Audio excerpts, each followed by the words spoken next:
antes, né? Eles estão no 8º ano produzindo textos argumentativos. Então, muitos ainda veem só essa dicotomia bom e ruim, né? Não conseguem avançar no raciocínio além disso. Esse aqui é um clássico exemplo. Então, diz quais são as partes boas, que são os jornais, que informam as notícias das outras cidades, desculpa que eu li errado aqui, e as partes ruins são aqueles filmes inadequados para menores de 18 anos. E aí muda completamente aqui, sem nenhuma articulação.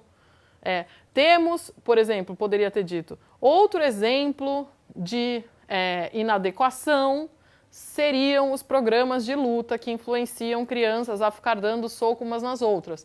Isso seria uma maneira de fazer uma articulação aqui entre essas duas ideias, porque a gente vê que tem uma certa relação entre os menores de 18 anos e as crianças, né? Então existe aqui uma relação, mas ela não está bem feita na superfície do texto. Somos nós que temos que fazer esse processo para o escritor, e isso não é bom, isso não garante a coerência, certo? E termina aqui com etc., que mostra essa incapacidade de progressão temática e de continuar fazendo a articulação, por exemplo, deste parágrafo aqui com o último parágrafo, que já muda para outro assunto. Só fala que a televisão está presente na vida das crianças e na vida dos pais. Bom, o último é a não contradição. Então, a não contradição, a gente vai ler um exemplo aqui. É importante que o texto não se contradiga, ou seja, não diga algo e depois desminta esse algo que acabou de dizer, né? Então, aqui temos, já foi comprovado que os brasileiros mais veem TV no mundo. Se tirar a televisão do Brasil, não vai ser o Brasil, assim fala um entrevistado. Existem ainda muitas pessoas sem energia elétrica, mas vendo do outro lado, essas pessoas vivem praticamente dentro da mata, onde não é acessível. Então, podemos concluir que só não tem televisão ou energia elétrica quem não quer. Porém, existe uma contradição clara, né? Porque se ele está falando no início do texto que os brasileiros são os que mais veem TV no mundo, e aqui ele fala, se tirar a televisão do Brasil não vai ser o Brasil, apesar de não colocar nada sobre esse entrevistado, né? Então fica uma informação jogada, solta, a gente não sabe que entrevistado, em que circunstância, nem nada disso, mas tem essa afirmação, são o que mais veem TV no mundo. E ele diz depois que muitas pessoas não têm energia elétrica e essas pessoas vivem dentro da mata, então essas pessoas não têm televisão, certo? Então aqui tem uma contradição clara nesses dois parágrafos. Ele não explica por que isso seria uma decisão da pessoa, ou seja, ter energia elétrica é uma decisão da pessoa? Ter televisão, com certeza é, mas ter energia elétrica é uma decisão da pessoa? E essa contradição aqui é bastante grande e ele não explica, né? O texto fica solto. E o último exemplo é um fragmento de um artigo que vocês já leram, que eu já indiquei para vocês, do Barzotto e outros autores de 2010, que coloca alguns problemas com a escrita universitária, né? Então, aqui a gente tem as repetições do pronome ela. Então, ela informa que fazendo os exercícios, os alunos vão entender melhor a diferença. Ela coloca os exercícios na lousa. A gente poderia ter substituído por outra palavra.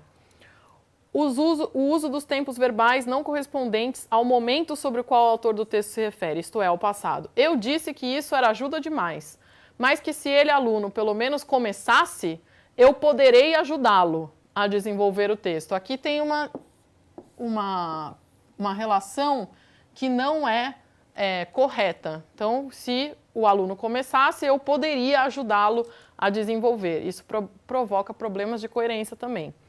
A gente tem aqui referências inexistentes para o fragmento grifado. Então, o ambiente da escola era realmente aconchegante. As paredes eram pintadas com os personagens da Turma da Mônica. Era térrea, bem aberta, havia um chafariz, uma quadra coberta e um parquinho. Ou seja, existe uma quebra aqui. Quem era a térrea? Quem era bem aberta? Né? Então, poderia ser a escola, mas isso não está dito. Né? Então, o que vem antes é as paredes eram pintadas com os personagens. Faltou um referente aqui. Então, isso prejudica a coesão. E aqui no último não há ligações entre as informações, o que causa falta de conexão no plano das ideias. Então, a professora informou-me que dá aula na prefeitura também. Disse que os alunos vêm à escola. Qual a relação dessas duas, né, ideias. Não tem uma relação expressa aqui na superfície do texto, o que gera problemas de coerência. Bom, aqui estão as referências bibliográficas, né, que vocês depois podem acessar. Esse texto eu já pedi para vocês lerem, esse aqui vocês leram uma parte, esse é novo e esse é o que usa os artigos, é o artigo que tem aqueles trechos dos alunos do 8º ano. Bom, pessoal, espero que tenha ficado claro para vocês que a coerência é uma característica, um fator de textualidade muito importante e como a gente pode escrever textos que sejam de fato coerentes, seguindo esses 4 itens que a gente estudou hoje. Muito obrigada e até a próxima aula.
Meu nome é Vitor Cano, eu tenho 22 anos de idade. Programação é uma coisa que eu sempre gostei, desde pequeno.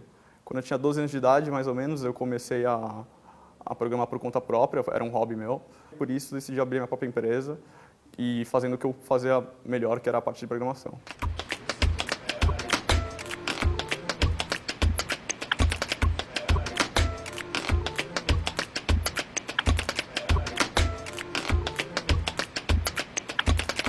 O desenvolvedor de sistemas, ele cria toda a plataforma e programa todos os programas e processos que interagem com o usuário final na internet.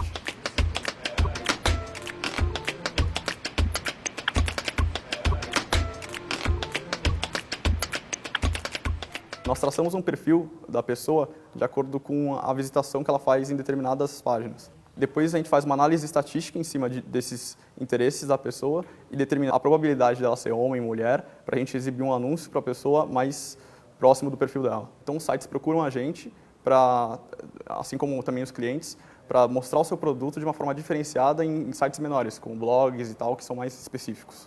O desenvolvedor de sistemas é responsável tanto pela criação dos banners, né, a programação deles, assim como também a programação da plataforma de coleta e visualização dos dados desses banners.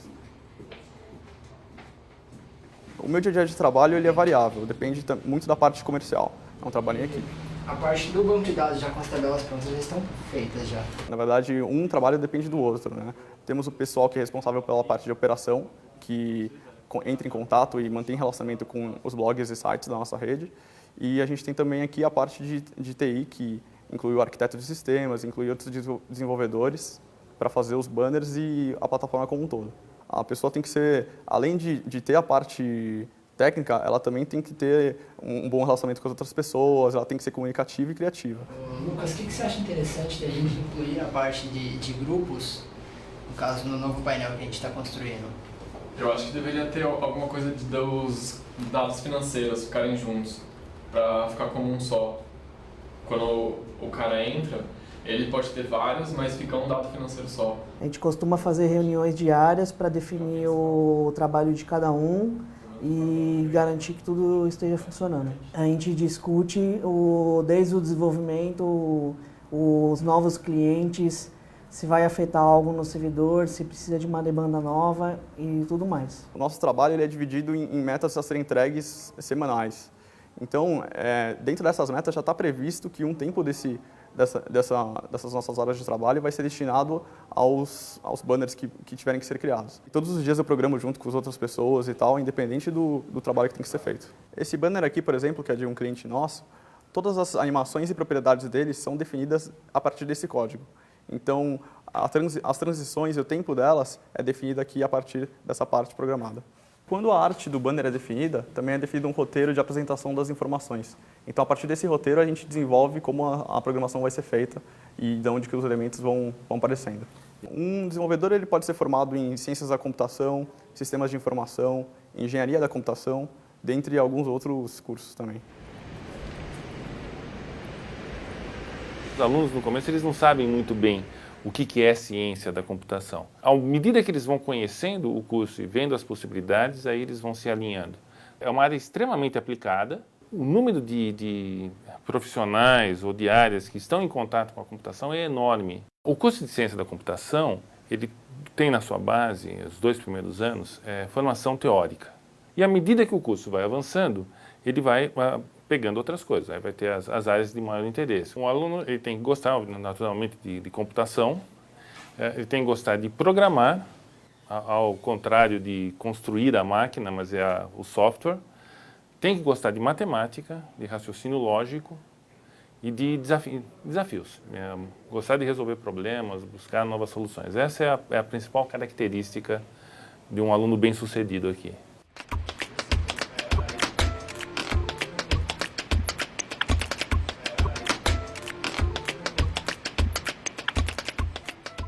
O mercado é excelente. Nós não temos notícia de ex-alunos nossos desempregados. Ele vai trabalhar ou com desenvolvimento de software, ele pode trabalhar como consultoria. É bastante comum um aluno da computação sair e formar uma empresa nova. A startup é uma tendência recente e vários, temos visto aí vários casos de sucesso, inclusive das turmas mais recentes. O ideal é que um desenvolvedor seja criativo para que ele encontre novas soluções para os problemas, para que ele consiga resolver uma situação usando o menos recurso possível. Então, usando menos processador, menos memória e de uma forma mais, consequentemente, mais barata. Né?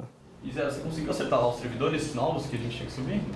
Consegui, já estão no ar e já está sem nenhum problema mais de desempenho. Tá bom. A gente tem que depois subir um ambiente de teste para os novos painéis, para a gente conseguir testar eles antes de colocar em produção. Perfeito, até o final da tarde já está pronto. Beleza. Para alguém que quer trabalhar como desenvolvedor de sistemas, eu recomendo que ela se atualize sempre com as últimas ferramentas do mercado. Invista o seu tempo na formação. Não prejudique a formação em função de uma oferta de emprego ou de um estágio super atraente. Complete. Você pode demorar um pouquinho mais para ganhar, mas no médio prazo você vai ganhar muito mais.